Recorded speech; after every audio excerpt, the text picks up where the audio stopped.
So let's go ahead and get started. So welcome everyone to the Society of Thoracic Surgeons Congenital Heart Surgery Database monthly webinar. Today is Tuesday, April the 19th.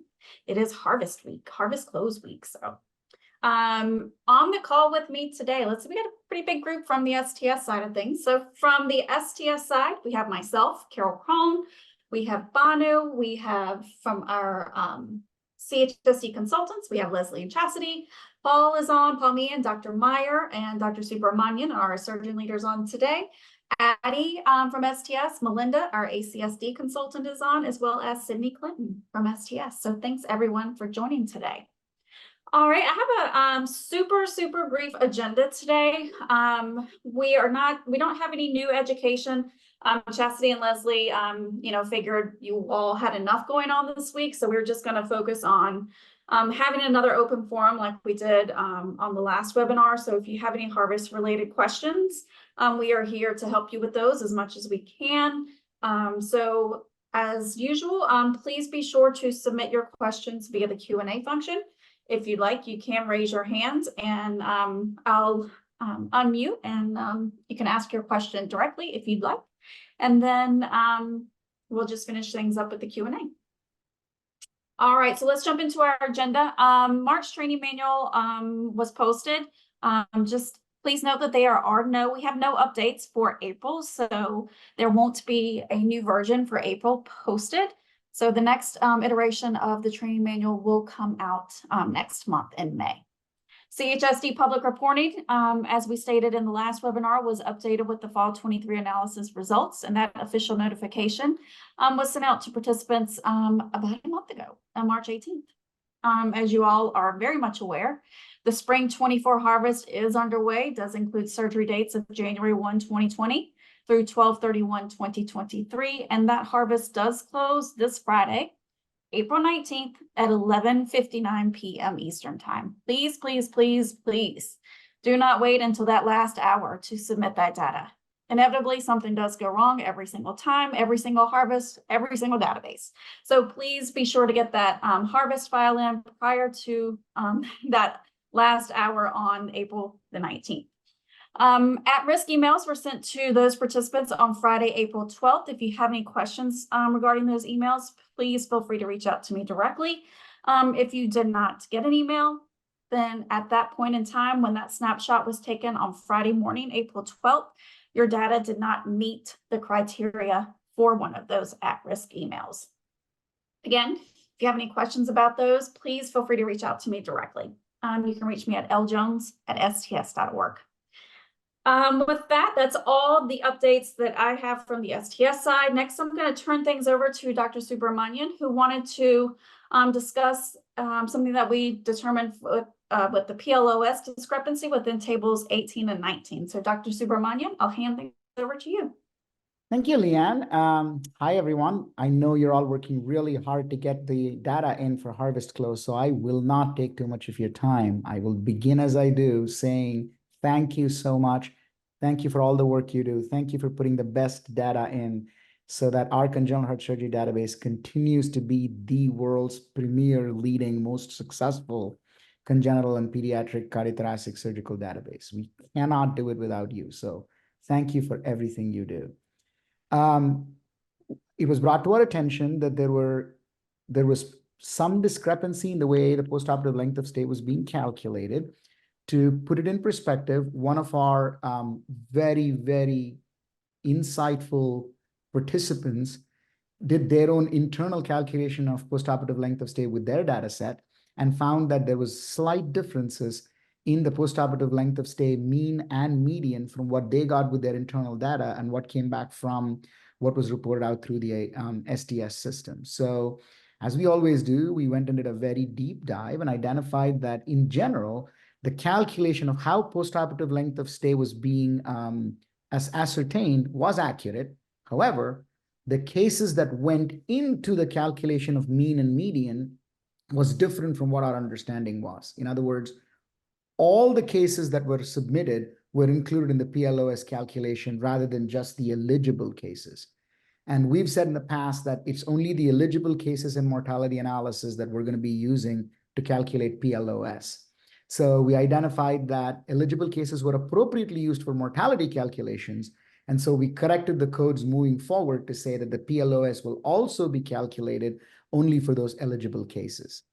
Again, this is overall a minor discrepancy. It was the way the codes were carried out were the same for everybody from all the centers. So every center had the same way PLOS was calculated like every other center. So this did not in any obvious way advantage or disadvantage one center over the other. Yet we felt that if the policy is to only include eligible count cases, then that's the way the policy and the codes should be collinear with one another. And therefore, those codes have been revised. We've done some beta testing with them and they look appropriate. Therefore, we fully anticipate that for this harvest analysis, spring 2024 harvest analysis, these will be implemented only for the eligible count. And therefore, your PLOS data that comes starting this way forward will be slightly different from the way the PLOS were calculated before. So if you're doing a head-to-head calculation, please keep it in mind that there is a subtle difference. And so you may find a half a day, 1 day difference in certain procedures. That is to be expected. We've already discussed this in the task force. The surgeons are aware. So I do not anticipate that this to be of any major shock to any of you, but I wanted to personally come and let you know that this is how the PLOS calculation is subtly changing. Many of us won't even see a difference. We ran these for programs in my own center, for example, and the difference was something like 0.2 days in the mean or median calculation. So while I don't think that it's going to be a huge difference, it is something you need to know that the PLOS codes have slightly been modified to better be concordant with our values starting the spring 2024 harvest close and analysis. And with that, I'm going to turn it back to Leanne, obviously open to any questions that you may have in this regard. Thank you to all the centers that brought this up for us. This is how the database continues to get better. We're already one of the best in the world and will continue to be one of the best in the world moving forward. Thanks to you all. Excellent. Thank you, Dr. Subramanian. We appreciate your update and your guidance. We couldn't do this without your leadership, so thank you very much. All right, next we have, this is just a snapshot of the harvest schedule. And again, just a reminder of the harvest window close and opt-out dates. The last day to opt out of spring 24 is April 23rd, 2024. All right, AQO update. So AQO registration is now open. Housing and registration is now available. The next couple of slides, I'm just going to go over some updated information for you regarding AQO. As many as you, I'm sure you're all aware, 2024 AQO will be held in Nashville, Tennessee. The dates are September 11th through the 13th, with the CHSD session being held on Friday, September the 13th. And we will be at the Lowe's Nashville at Vanderbilt Plaza. Pricing for AQO, we have two types of pricing, as we had alluded to earlier. We have our in-person and virtual pricing. All of this information, of course, can be found out on the STS website. We do have our early bird discounts that will be available through May 16th. After May 16th, our STS, the standard rates will be applicable beginning May 17th through September 14th. As you'll see, we have pricing for STS members, and we also have pricing for non-members. The difference, just to clarify, for STS member, this does not imply STS participant IDs, STS participants. This means you as an individual are an STS member, like, for example, a surgeon or an associate membership, those types of STS. That's the STS member rate that we're referring to, not that you are an active participant within the STS national database. As you can see, we have our in-person pricing, and then we have our virtual pricing for those that are unable to travel to Nashville. So for those of you who choose that virtual pass, you will gain access to the on-demand content and e-posters online before AQO and the recorded archive of all those sessions following the conclusion of the STS data manager meeting.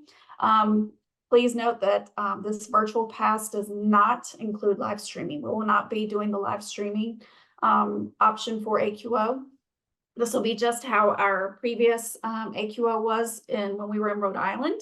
So all of the in-person sessions will be recorded, and then you all with the virtual pass will have access to those recordings after the live sessions.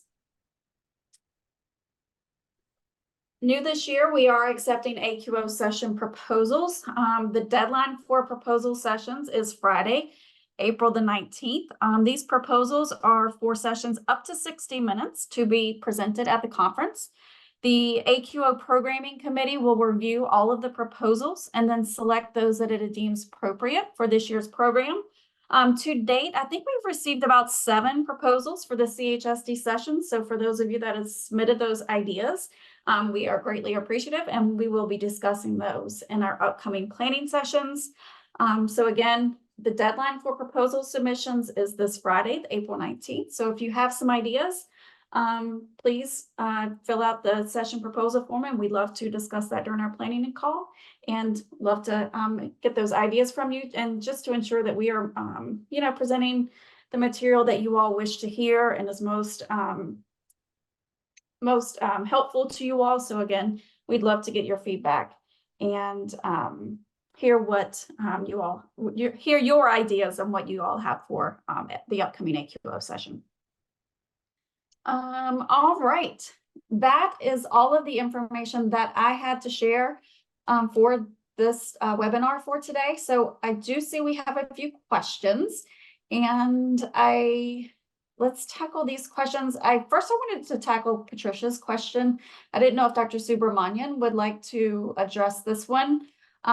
Patricia, Dr. Subramanian, her physician champion asks every month at their touch base meeting when or if STS will be developing separate dashboards for congenital patients under 18-year-old and those over 18 years old.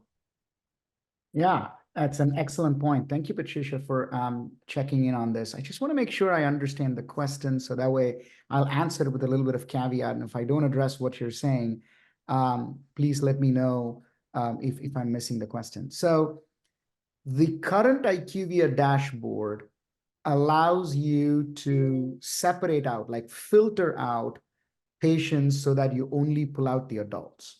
That can be done. But where that may not help you is the table 16, which is our risk adjusted, where you go neonates and infants, neonates, infants, children, neonates, infants, children, and adults. Those risk adjusted data are not separately provided for adults. But if you're asking for most other things like, how many adults did we operate on? What were the stat categories? And, what was the raw mortality? What were the various diagnoses? I'm sure you know that there is a mechanism right now just to filter the participant dashboard only to utilize adults defined based on an age group of greater than 18 years. So that part can already be done. There currently is no plan to separately provided risk-adjusted data for patients over 18 years of age undergoing congenital heart surgery. That is not in the works. What is in the works, and many of you are aware, and Jennifer Nelson has addressed this webinar once in the past, is we're trying to see if there is merit in a separate adult congenital specific risk model. Or is there a benefit in an adult congenital specific mortality calculation tool like there is for the adult cardiac surgery database? Those efforts are undergoing, and I fully anticipate that within the next year or two, we will be able to bring some more adult congenital specific tools for all of you to benefit from to the database.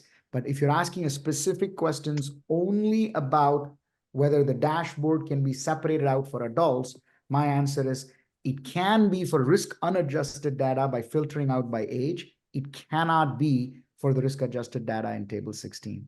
I hope I answered your question. If not, please let me know how I can further refine my answer. Thanks, Leanne. Thank you, Dr. Subramanian. I know Janet's got her hand raised, so let's go to her really quickly. I think Janet, you should be able to unmute. Hear me? I'm unmuted. Yes, ma'am. Hi. Yes, ma'am. I had a question about the change with the syndromes, the generic syndromes not being able to be uploaded. So I'm getting a flag that the old syndromes from my old cases that said head or weren't specific are failing at upload of my new patients, and I'm having to pull them out in order for the case to be uploaded. My question is how that impacts research studies on the old records, and if that data is going to be kept somehow, because I know when we request retrospective data, we have to look at version specifics. So if that syndrome, that generic syndrome has to be pulled out so I can submit, this year's case, but I have 10 years worth of cases, is that data going to be saved someplace so that when people request data, that syndrome will be associated with the old record from 10 years ago, say?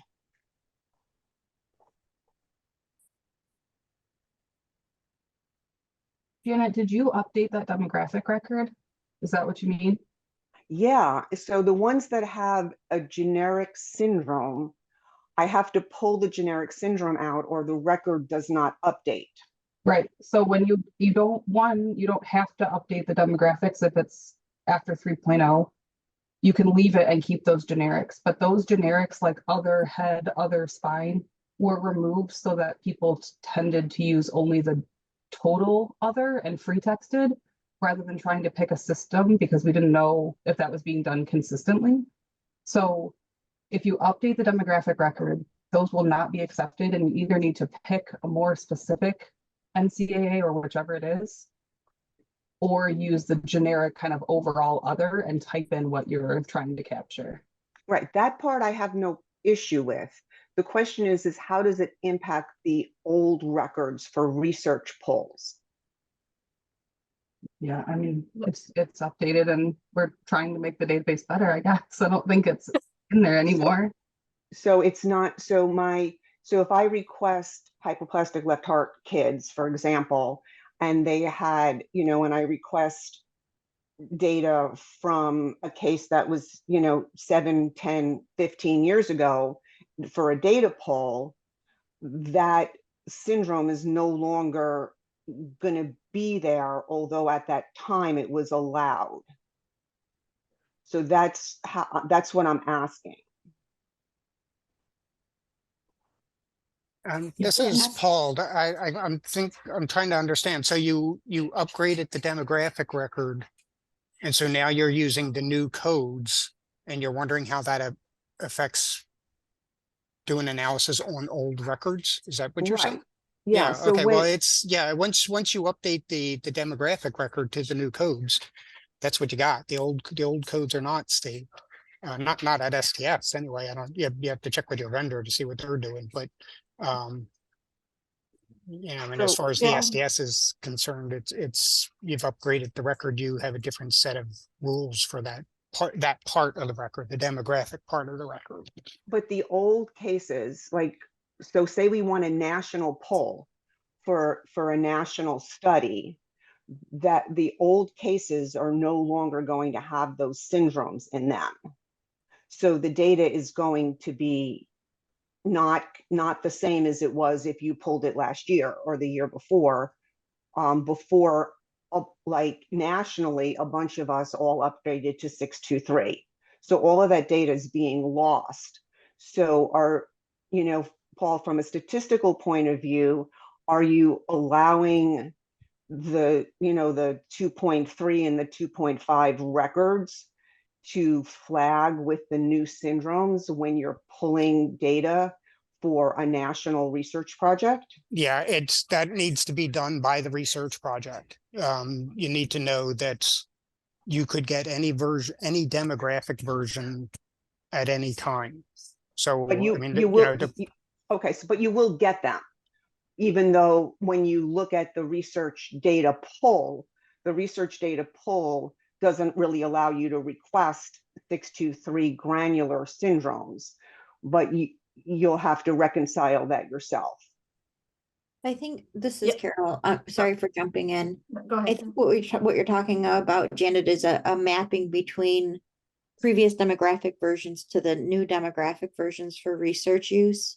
Right, for Yeah, nationally, and for we're old working- records. right, and we're working on a mapping, for all of our databases. We're just about done, with adult cardiac, then we'll do general thoracic and congenital. It's a big project, but we're doing it for our research center to map all of our previous versions, for these specific types of requests. So I think we'll be able to help with that. But ideally, what happens, I think, when you put a request in for STS research is you have to provide what fields, what versions, and what fields you're looking for, what harvest codes you're looking for. And then we have to map it on the back end to provide you that data. So it's not lost. Okay, so you'll still be able to get the new terms with the old cases, is what you're saying. You won't be, if you updated the demographic table from an old case to the 6.23 demographic table, then that demographic table is updated. You won't have the old demographic table because you've updated it. But on the older cases where you have an updated demographic record, you have a previous demographic record or table, that old codes, they still live within that record. So we'll map those to the new, we would help map those to the new demographic table for research purposes. Okay, that's what I was wondering. I was just Yeah. nervous when I was pulling all this out. No, it's a good Because- question, and we thought about that too, and that's why we started these mapping projects. So we're mapping all of the versions, and it's taken us about 2 years for adults, so it's probably going to take us twice as long for congenital because of this. But it is something we're working on to provide for research and purposes. So when we get the old data, we could have any version of the syndromes from, if it's a 2.3 case, 2.3 through 6.23, and we can just group that, by system in Right. terms of using it for research. Okay, thank you Correct, for clarifying that. I just felt a little uncomfortable It deleting. just took me a little bit to get, and I'm like, Paul, help. It took a little bit Yeah. for me to understand where we were going, but yeah, that's correct. Yes. Okay, thank you for clarifying that. I No problem, appreciate it. Janet. Yeah. Thank you, Carol. Thank you, No Paul. problem. Thank you, Janet. All right, our next question from a call, when will our local data match the STS data? When will we be able to enter the combination codes in our software? We are using Cardio Access. Fellow Cardio Access users, Chastity and Leslie, do you want to take this one? Yep. So the local data will not match STS data until we get like a 4-year window all on the same process. So another 3 years, really. As far as the combination codes, 5,000 codes were introduced with 623 cases. So you can enter them for 623 cases, meaning July 1st and forward, but you cannot enter them. I'm sorry.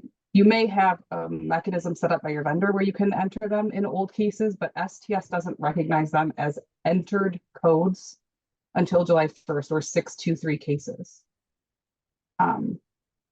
You still will see the primary procedure mismatch that is showing you what is going to be analyzed, because remember, we are analyzing all 4 years, utilizing those combination codes, but we only got the ability to enter them on cases with version 623.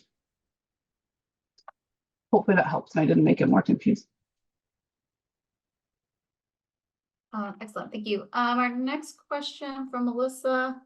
I don't know if Paul from the help desk, if you're able to help with this one. I don't know if you guys have followed up with her directly yet or not.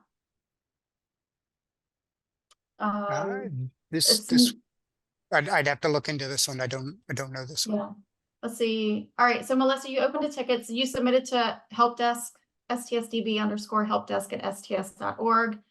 I'm just confirming that that's where you submitted your ticket, just to clarify. It's being rejected due to missing primary diagnosis. Primary diagnosis for the case is no longer an accepted primary diagnosis in 623, but was for 341. Last response I got was to assign a primary diagnosis for the case, but there is a primary diagnosis for the case. Will it be Yeah. accepted for Friday's harvest? And I don't know, Paul, I don't know if this is the one we talked to Melanie about. I don't know, but I mean, if you update it, if you're entering a record that's a 623 record, it's got to have 623 codes. If it has anything else, it's not going to be accepted. We're going to reject the record. So that's the way it's always been for spec upgrades. You know, the data has to match the data version. That's why we have the data version there. So if you shouldn't be able to put in a code that's not valid in 623. So if that's what's happening, you need to talk to your vendor. Thank you, Paul. Mhm. And Maori, is there an update on the following STS 10146? I'm trying to look at that up, Maori, to see what that is.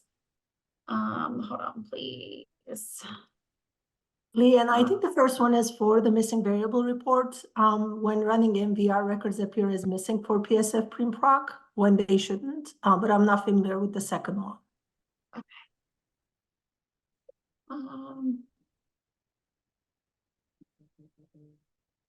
Let's see. The record is at 341. Data surgery in 2020. I did submit tickets. Okay, so she's got ticket. So it's a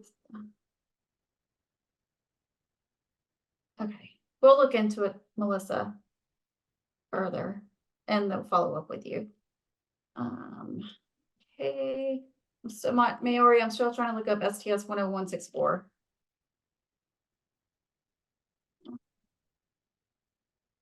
If you can give me before I can find it, if you give me a hint as to what it's about, I may have some information.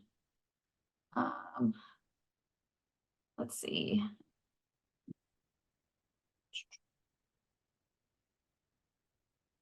I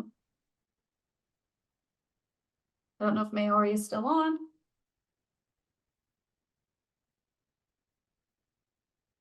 Okay, the parent field of pride complications does not have a value of 11 maternal diabetes for the case showing up in MVR. As soon as the team finds a resolution, we will reach out to you. Okay, I will have to follow up with IQVIA on that, Maori. But I'm writing it down, and I will have someone from Melanie's team up.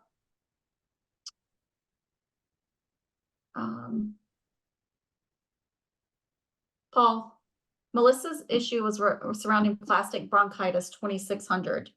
And I think that was a vendor issue. Melissa, if you haven't followed up with your vendor yet, please reach out to your vendor, because I did talk to Melanie about this.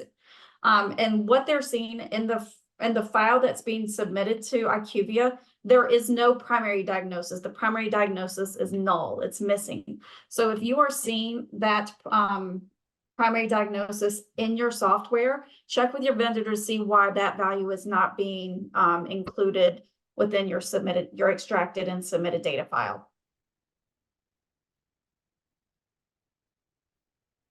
When she said plastic bronchitis, I knew exactly. I talked about that with Melanie, and I think Paul, we had discussed it too. Yeah. It's in Yeah, I'm just 341, catching it's in up on- 341, and it's in 623 as well. It's an acceptable primary diagnosis, but Melanie went and looked at that record, and the value for primary diagnosis for that record is null, and that's why that record is not being accepted. So you'll need to work with your vendor on that one. So thank you for clarifying. All right. And yes, Maori, I'll follow up with Melanie and team regarding that. 10164. Thank you. And I'll have some more information for you. We'll have someone reach out to you today with an update. All right.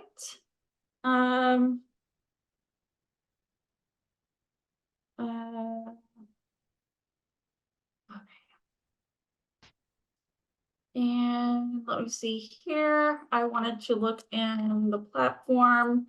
If you are wondering if something has already been reported or not within the platform, please check out the STS known issues. If you find something in Harvest, like STS known issues, 10164.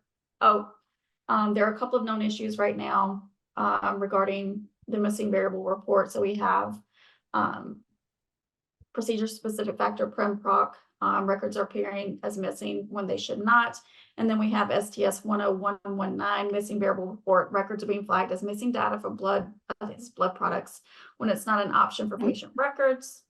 With the question, this variable name, I can't, transfusion, blood product, any, I think is answered as no. So there are a couple of known issues within the missing variable report. So please note those here.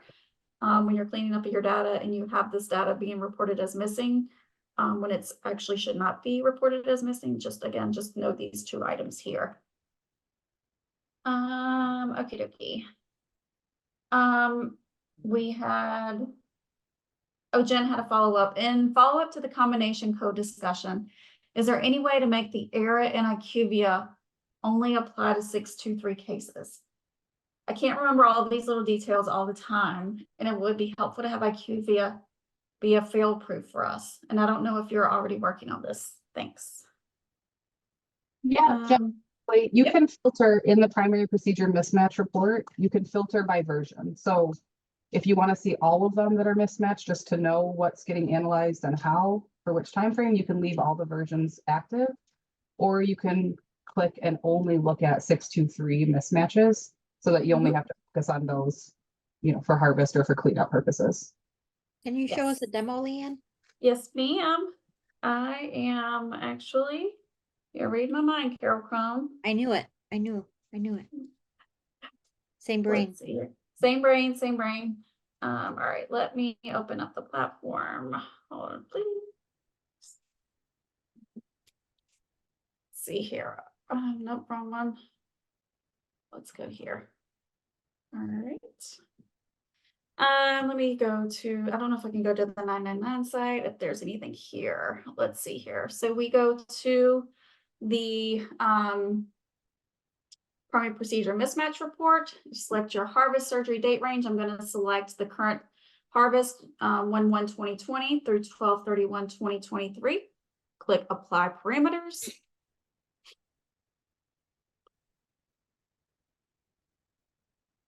And you know what? We don't have any, but if there was data here, Jen, you would see under data version here, there's a filter here. You could just check, or uncheck the appropriate data version that you would like to see. And then that version would appear, only that version would appear in the primary mismatch record details. I just don't want to pull up someone else's data while we're on the phone, while we're on line. But again, you can just, the filter would be here under data version. There's also an op type filters. You can filter on op types 1 and 2, and then also surgery year filters. So just be sure and utilize those filters to help this cleanup process to streamline it a little easier, and you're not so overwhelmed with so much information on one screen. Leanne, while you're in there, Yep. Did you unadjusted dashboard so we can show people how to filter for age? Yes. So the participant dashboard report, you could use these filters here to filter the dashboard information based on age. You'll select your reporting period. Again, let's just go same reporting period. You can filter on procedures. I'm just going to use all for all stat category. Next, for age, you can filter age group, or you can put age and days. I'm just going to select adults 18 and over. You can filter on index operations. You can show all or just the index. Let's go with index only. Hit apply parameters, and then you will get information for the non-risk adjusted participant dashboard for those records that are 18 and over only. You're welcome for showing the age filter. Thank you, everyone. And of course, obviously all of the reports are for your age 18 and over only. So just be sure to utilize those filters within the platform. And then if you aren't sure how to get the information, just please feel free to call me directly. I'm happy to walk through the platform with you to help you out and in any way possible. So just reach out. Happy to help. Seeing any other questions? Chas, Leslie, any other words of advice prior to harvest close? I know we've got a few more days, but Any words of wisdom you would like to share for our newer data managers that have not been doing this for quite as long as you all have?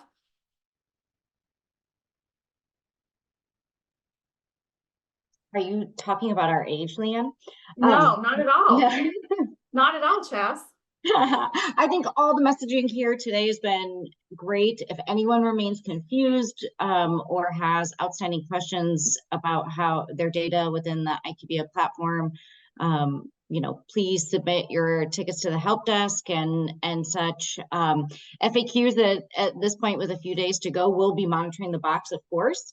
But if you're in a panic and need something quickly, you can reach out to Leslie or I. And remember, we too are working through the throes of a harvest ourselves.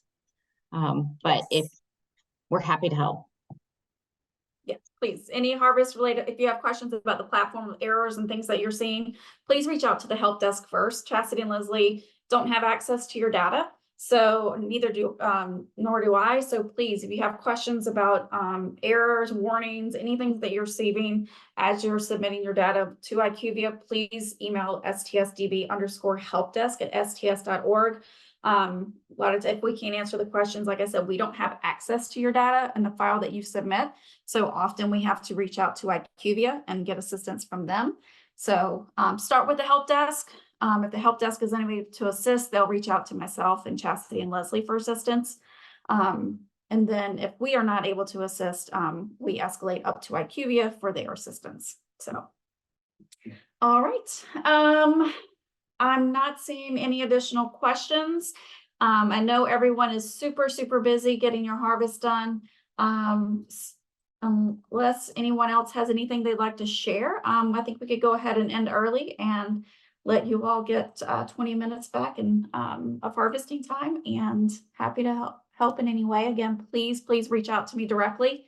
Our next upcoming webinar is scheduled for May 21st at 12 p.m. Central, followed by our June webinar scheduled for June 18th at 12 p.m. Central. So again, if you have any questions, please reach out to me directly.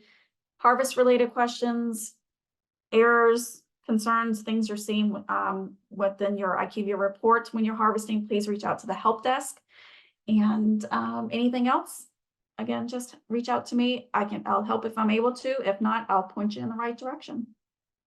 All right. Chastity, Leslie, STS team, Dr. Meyer, Dr. Subramanian, thank you so much for being on today. We appreciate you all. Thanks, everyone. With that, I hope you guys have a great rest of your week.